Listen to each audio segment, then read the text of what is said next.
Hi, welcome and welcome back to Be Extra. This is a knitting podcast by Stephanus. I'm Stephanus Saxnanda. And today has been a long day. It's so I'm in Jersey. I'm not too far from New York City. I'm 45 minutes by train to New York or Manhattan, New York. One straight line, and we are having really winter weather at the moment. So it was snowing heavily last night.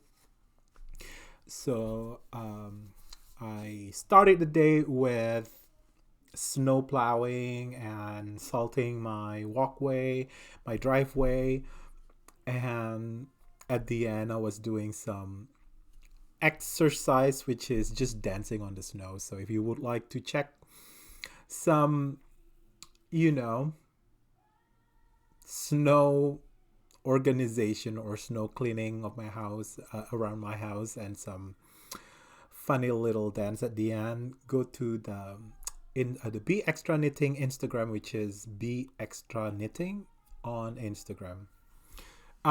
Anyway, how is everyone doing? Are we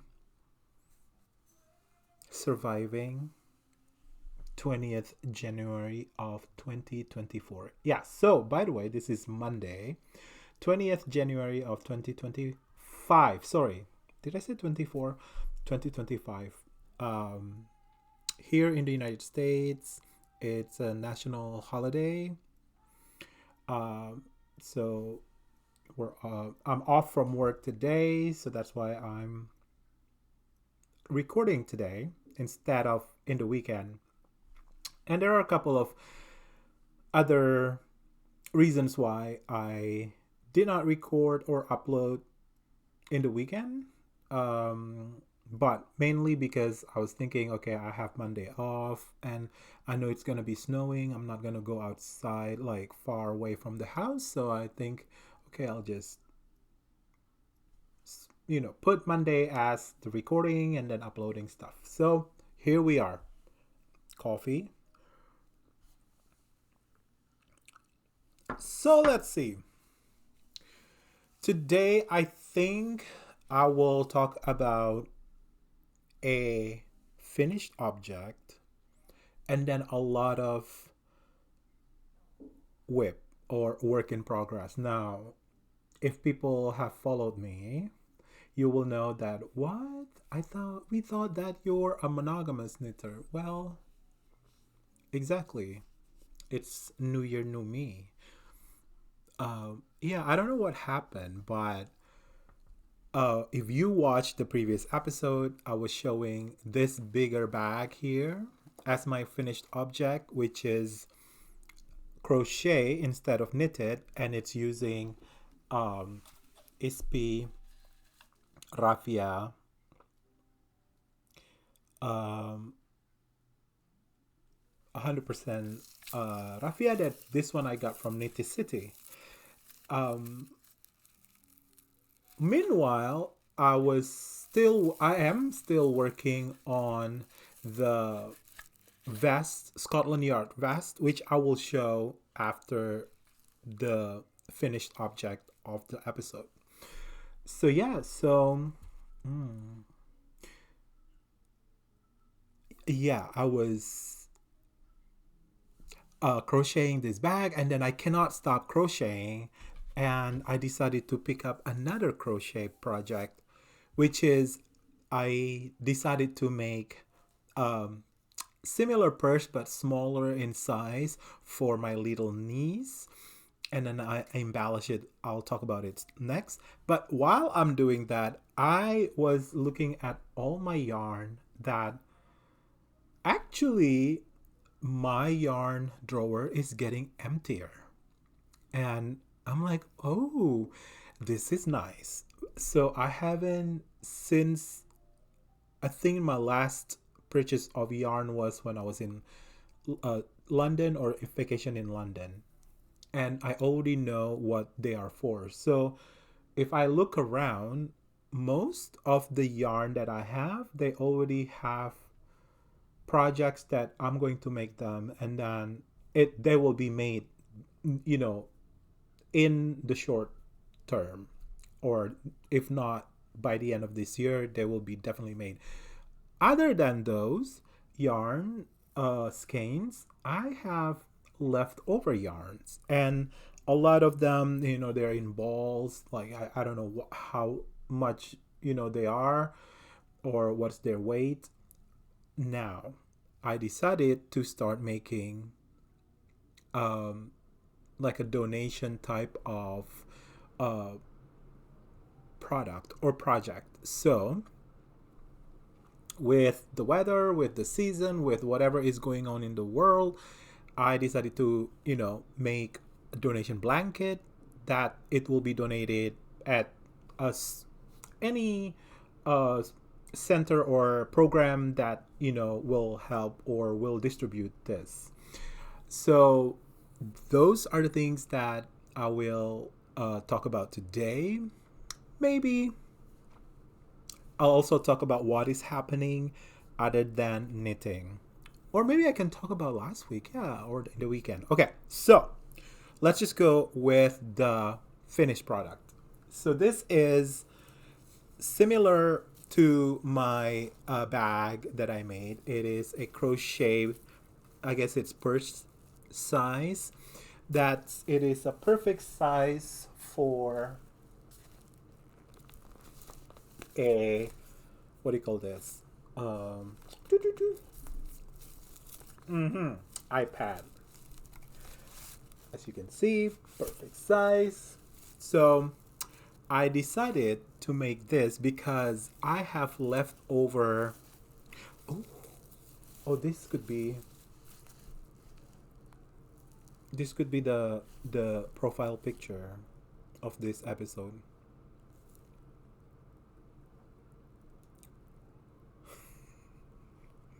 Anyway, I decided to make this after I finished this because I have some leftover raffia yarn.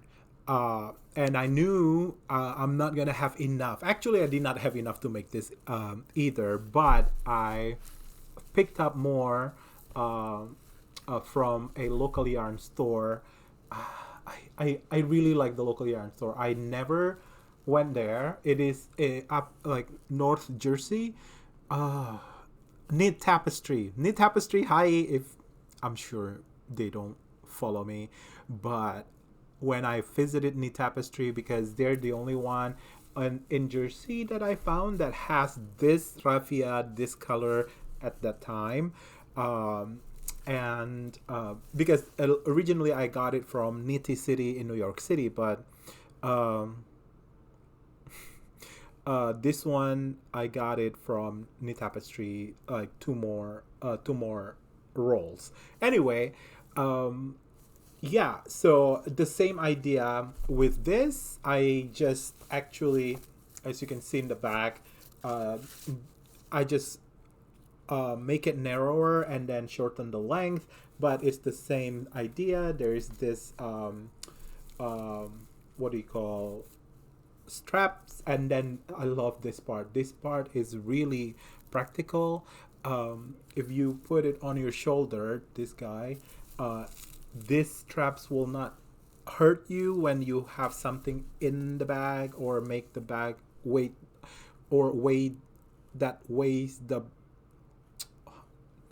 that makes the bag heavy have. Oh my god, what is happening? the Anyway, it will not hurt your shoulder if you put this. It's just kind of like padding for your shoulder. But this one, I made this for my knees. And the why, what is this? Yeah, what is this? Let's get there. So, when we were in London, I I decided to have a travel journal for the whole family. And so this is Moleskine travel series with London cover. So the idea here is that I asked my nephew and my niece to just draw on this journal of what they see, or yeah, from their travel. It could be anything that they saw during the travel or anything that they are enjoying at the moment. Let's say what they are watching during their downtime and stuff like that. So this is just, like my horrible drawing. I cannot draw, but I love to just, when I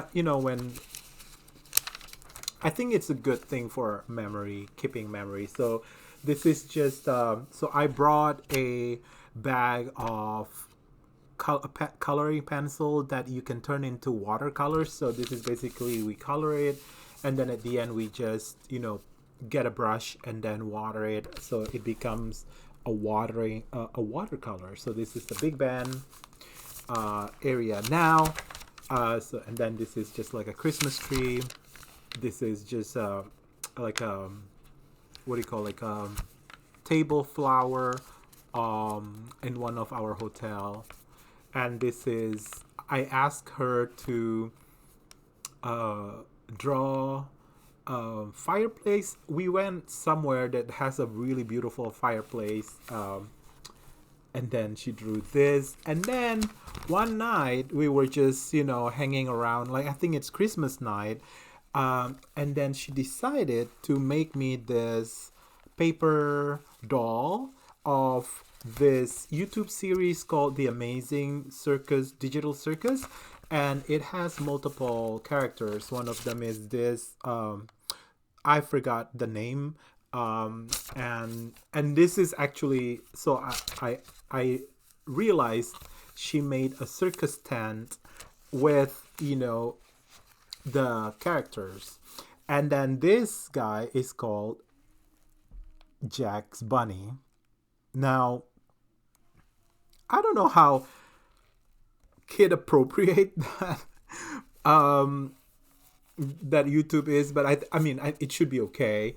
The YouTube series, but I let the parents deal with, their YouTube consumption. But I decided to convert this into a drawing. I mean, knitting chart using Chartminder. So Chartminder is a free web-based chart design. So knitting and crocheting chart design. So so from here, it turned into, from here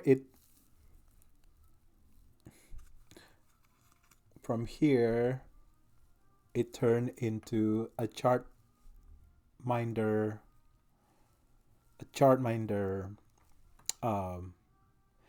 knitting pattern that turned into this. Okay, so that's the progression. I don't even know if I can use this as, oh, I can. Yeah, so anyway.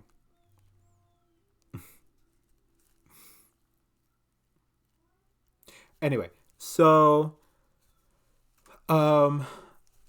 what I did, I just, again, this is one of the reasons why I'm slowly getting my yarn drawer empty. I basically just take leftover yarn. So why am I wearing this? Because one of this background is the leftover of this white one. So this is just Cascade 220, like 100%, right? Wool. Now, if you see, there is a, maybe not really clear, but there is a line here, because over here it's a different white yarn. So basically I was out of the ball, so I thought I will have enough to make this drawing. And what is that people call playing yarn chicken? Well, I lost that game. But then again, is losing the new winning? Just think about it. If you lost in the game of yarn chicken, that means you use up the whole yarn for that skein or ball that you bought. Is that really losing or is that winning?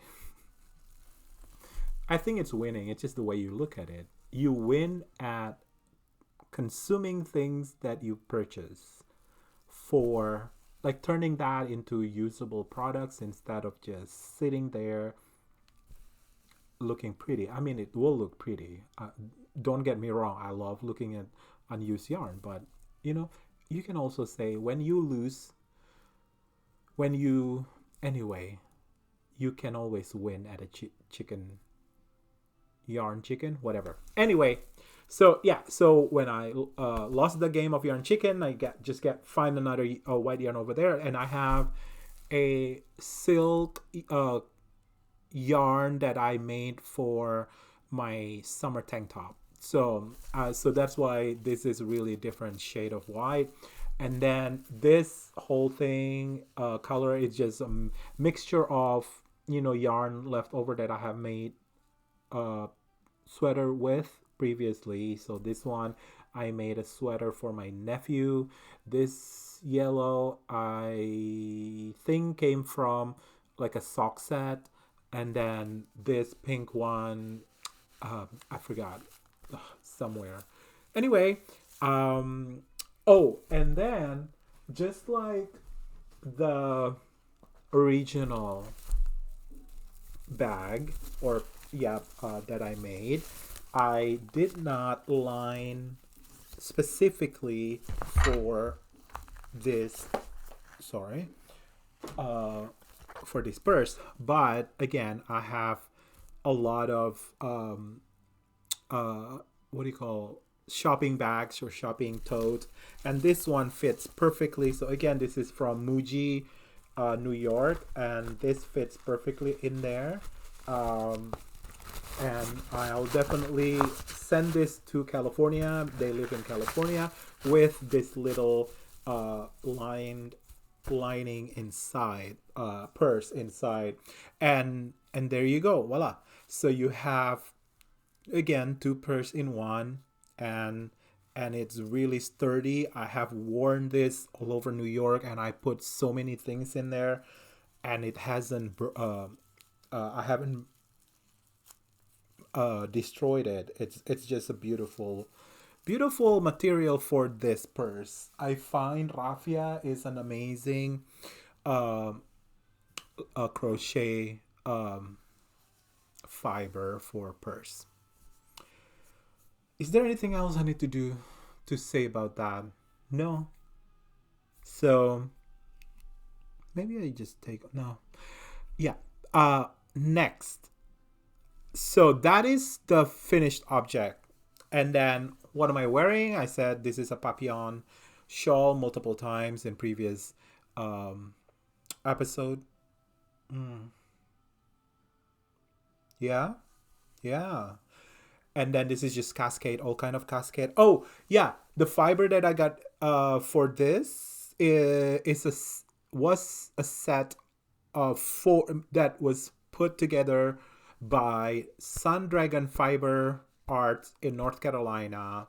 Rebecca and Liz and Hannah now, they have their own YouTube channel. So if you just Google Sun Dragon Arts and Fiber, you will find them. They also have Sit and Knit, I think every Tuesday if you want to join, because it's in Zoom, so everyone can join from anywhere around the world. But yeah, I got this set from them, and then I made it for exactly what the set was made for. Coffee break. Now, all right, so finished object is done. I feel like I want to work on something while I'm talking. So, and this brings us to the next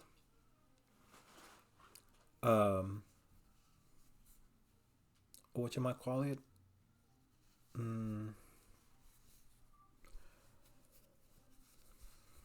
project. So this is the next project. So I don't know, whichever way doesn't matter because so I was mentioning I will make a blanket out of all the leftover yarn that are in balls or like not skeins anymore, but I have used them previously to make all kind of sweaters. But either I have like one extra ball left or some partial skein that or ball um of yarn in that color left over. So I just put them in one bag, and then I just decided to make a corner to corner crochet. And this one, you can, if you want, I'm sure people have seen this before, but if you want this, why is it only, oh, okay, yeah, that's another thing that I will talk about. If you want to get a pattern for corner to corner blanket, you can find it anywhere. You just Google corner or C2C blanket. And oh, this could also be a profile. I'm sure people are so annoyed when I do this. Mm. C2C blanket pattern. And you will find corner to corner using, I think this is double chain. Yeah, so one, two, three, and then you see, I don't even remember uh, the pattern any for this, but if I just Google back, and it's really easy. You will find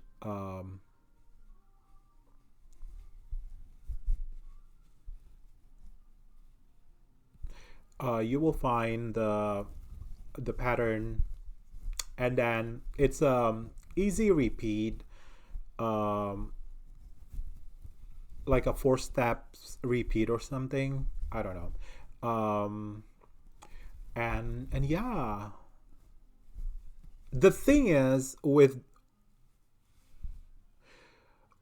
oh yeah, okay, see, you can just look at your project to figure out um, the pattern. Once you get it going, you don't really need a pattern. You just read your project, and then you'll remember what to do. Anyway, why is this a good project? Because it's quick, it's fast. Not fast, but quick and fast is the same thing, are the same thing. Um, Compare to knitting, crochet definitely is much faster. It does make or use a lot more material, but if you're making blanket, you do want like a thicker um, fabric at the end. So crochet is a good idea, right? Another thing is uh,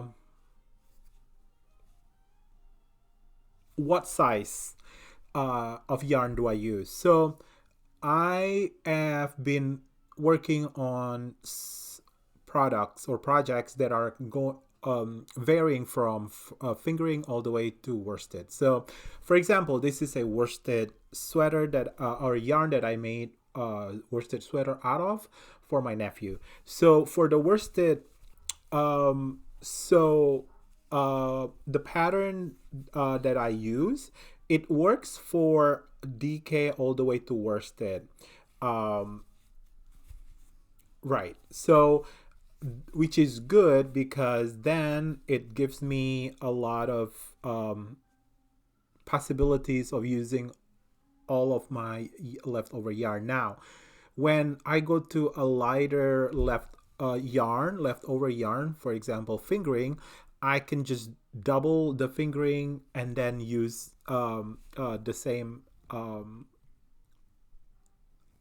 pattern or what. I don't need to change anything. And I have checked that before. Like for example, this orange right here is fingering yarn that I hold double, that I held double. Meanwhile, this one is a DK Sunless Garn. This is a DK, I forgot what. So, when I checked using the same size, what do you call this?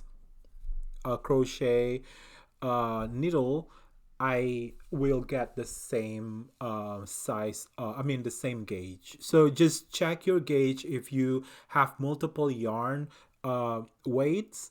If you need to go down needle size when you hold double the fingering or the lighter yarn, or if you have to uh, stay with the same needle size, uh, it the good thing about crocheting, you just the gauge or the product is your gauge. You can just make your gauge or check your gauge as you go. What I mean by that, when I did this, when I initially held three strand of yarn or fingering, and using the same size needle, and you know after I add one row of this, using the three fingering yarn or thread yarn, um, holding the fingering yarn, the three threads, it looks much bigger than the previous DK, a single DK yarn. So then I just undo, that row, which is it. I'm not losing a lot of time, and then instead of three, I just hold two. I started just holding two, and then it worked. It gave me the same gauge as the single heavier yarn. So what I'm saying is, just it's a really good project if you have multiple weight of yarn, that you don't know what to do, or you don't have enough to make like a whole, let's say, sweater or garment out of in each of the yarn type that you have left over off. So instead of buying more and not knowing what to use for more leftover, this is a good idea. So anyway, I need to focus on on this before I continue doing more. So this is the finished object. That's one of my whip. Now let's move on to the act not the actual, but the main whip that I have been focusing on. And again, in my last episode, I mentioned that I'm not going to show this Scotland yet vest anymore until I finish it, because I have been showing it during my vacation. But then I'm like, okay, I don't think people care that much, or I don't think people follow me, through every episode, so that they're tired of it. So it's okay, I think, to just reintroduce this as my work in progress and just talk about it and where I am. So I guess it's an update on this Scotland vest. So basically, this before I start work, continuing where I am, this is a what do you call, pattern by Joanna Johnson, from her book Sherlock Knits. So the book has multiple patterns that is inspired by Sherlock Holmes, and this one is a vest that is called Scotland Yard vest. Now, in the original pattern, you're only using a main color and a contrast color. However, when I started working on it, I only have the main color, which is this kind of like, not maroon, but purplish red yarn. So on my way to London, I started this ribbing, not knowing what color I want for my contrasting color, but that's the beauty or the fun part of traveling, where I knew there will be yarn that I will be getting. So throughout my travel there, I pick up a couple of yarn. So all these are all British or yarn, and you can go back to my Vlogmas, I think week 4, that I talk about each of the yarn. So you will get the information there. But so this is knitted bottom up. So basically, I have to knit 19 inches from the casting edge before I start working for the front and the back, where the sleeves, not the sleeves, what do you call this then, the arm openings are. So I am only 1.5 inches more. So if you see, I have 3 of this dark blue navy line before I have this, they call it heather, but it's kind of like purplish gray. So I just need like one more, like two more line of the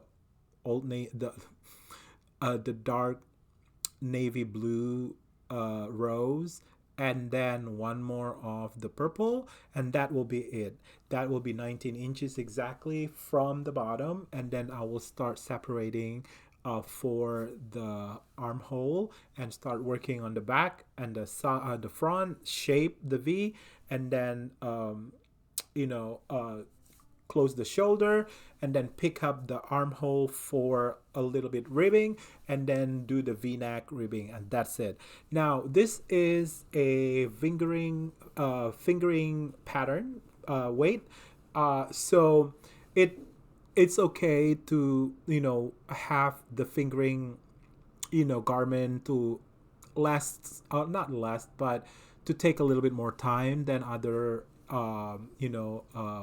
garment that is using heavier yarn. So I usually speed along.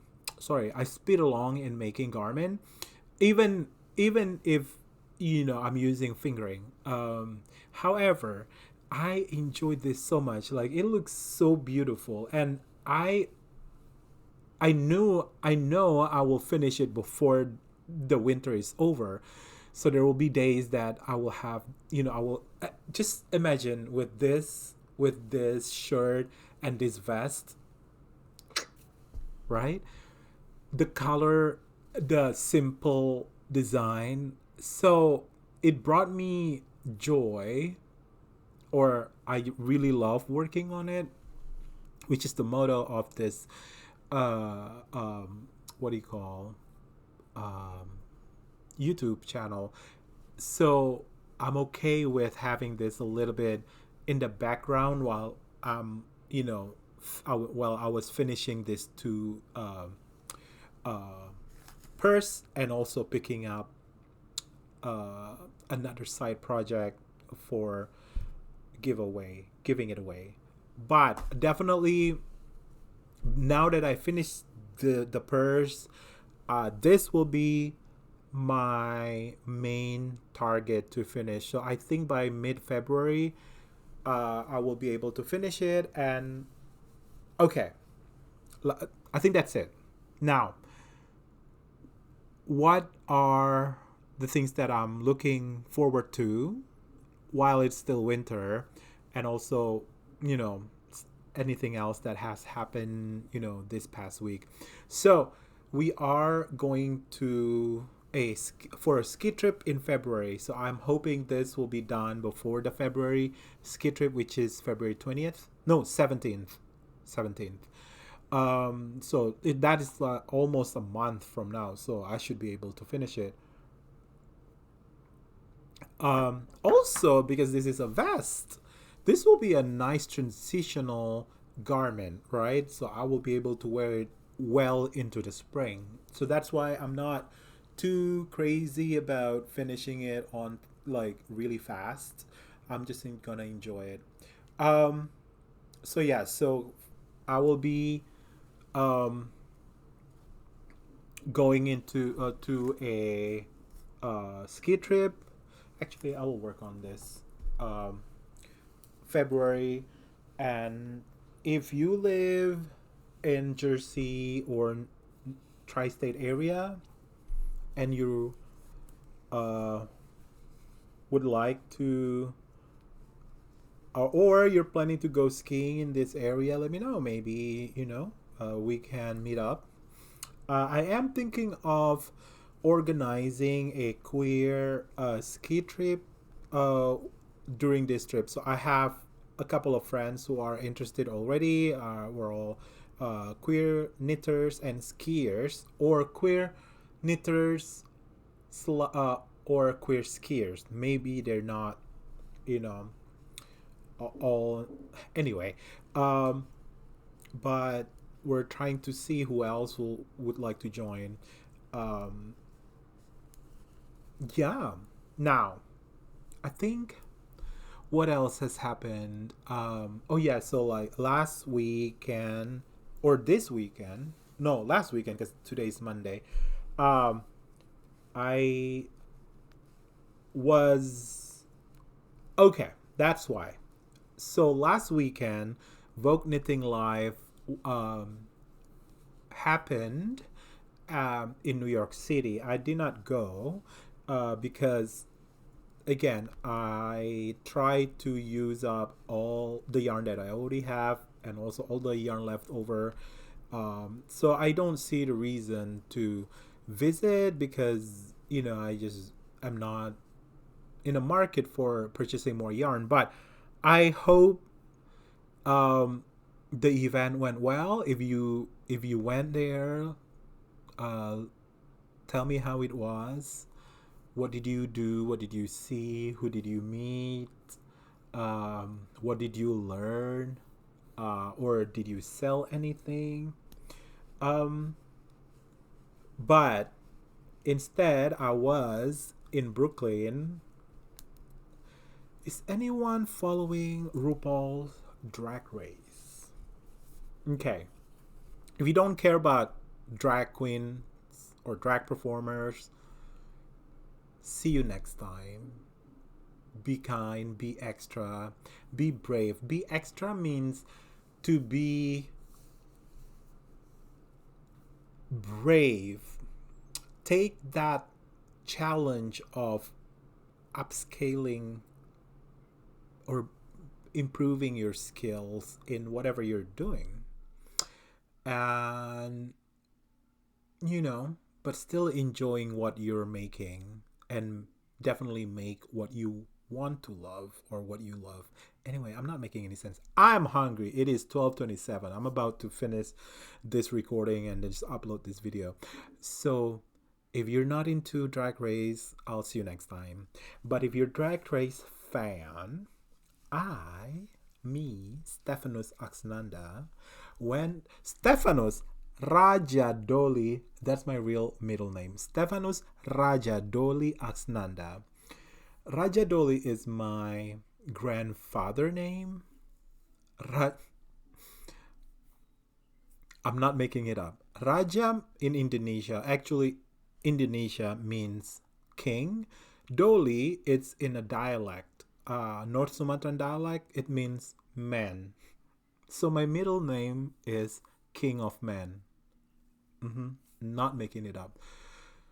But uh, Friday, I went to Brooklyn, $3 bill. I saw Raja Gemini, which is the winner of RuPaul's Drag Race Season 3. Raja, a diva queen, goddess mama, yas queen, was performing or co-hosting a viewing party for season 17 of RuPaul's Drag Race. So I met her. I went to the meet and greet. I met her. I was lost for words. I did not say anything other than say, Raja, apa kabar? And you know what I just said? I just said, oh, apa kabar? Makasih. So basically, I said, Raja, how are you? And she said, oh my God, how are you? Thank you. And then I cannot say anything. Anyway, I met a friend now just outside while on the line. Like, oh, his name is Sebastian. Again, I'm not making this up. His name is no, not so. Sorry, Esteban. His name is Esteban, which is a variation of Steve or Steven. Esteban in Latin American language. I'm Stephanus, and we're both chemists. Anyway, so we just had a grand old time in $3 bill, and we went to, because the for the meet and greet, you went up the stage and talked to the queen, which is Raja, and then take pictures, and then go back, go down the stage, from the stage. So I went with Esteban, Esteban, Esteban. Sorry if I'm saying it wrong. Anyway, I went with my friend to the stage. Could not say anything else other than how are you, and then just take pictures. And if you want to see the pictures, please go to the Instagram, which is beextraknitting again. And I even took Raja performing a Madonna number in Madonna outfit. So she was Madonna. She better do. No kimono, no no problematic costumes representing Madonna. It was correct. Anyway, that was beautiful. What else? Oh, who else was there? Magami, protect gay art. No, sorry, protect queer art. So Magami was protecting queer art. Magami was amazing. Magami was very appreciated as a queen. She performed really well. We were having it. We were like, woo! Anyway, the next day, Esteban and me and I met again, and we did a tour around Christopher Street. So we started from the Hudson, went up, so we passed Rock Bar, Pieces, Ties, and then we ended up at the Stonewall, and we went up to the second floor of Stonewall. It was 5 o'clock, so it was early. We were just like, okay, I was just showing him Stonewall because he has never been there and he wanted to see it, and I did not know anything happening. I think Brita Filter was performing, but much later that night. We were there like 4:30, so we're like, all right, nothing is going on upstairs. Turn out they were having a fundraising performance of 7 local queens, to raise money for their friend who got a car accident somewhere, so they're in the hospital. One of the best drag shows. It was not a drag brunch. People are really enjoying their time into it. Really, anyway, one of the best, unexpected, unscheduled, like it just I guess impromptu kind of thing. And then we stayed there for like an hour before we left to continue the night. I forgot all their names. I think I have a picture. I will also put it on my Instagram if you would like to follow them. Anyway, we had a good time at Stonewall, and then I think Esteban went back to $3 bill to see Sasha Colby, but I had to stay in New York City. So Um, I think that's it. I should not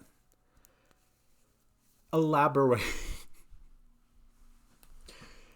um, you know. Anyway, I think that's it.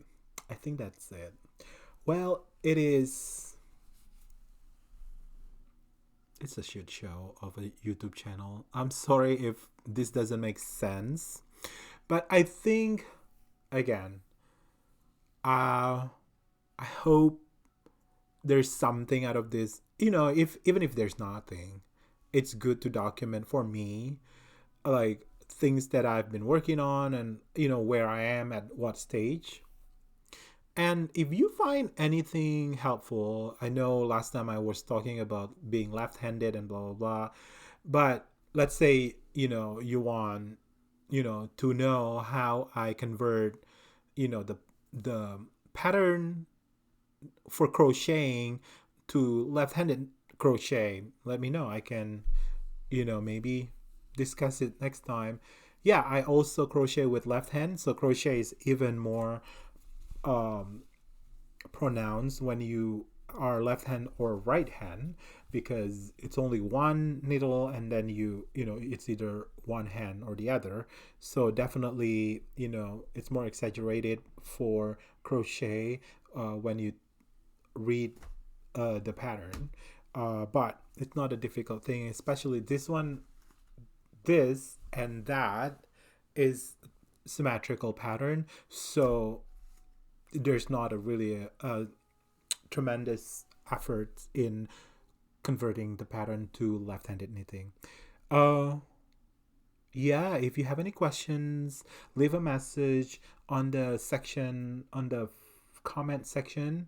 If you have anything you want to see in the next episode, let me know. Or if you just want to say hi. Oh, that's another thing.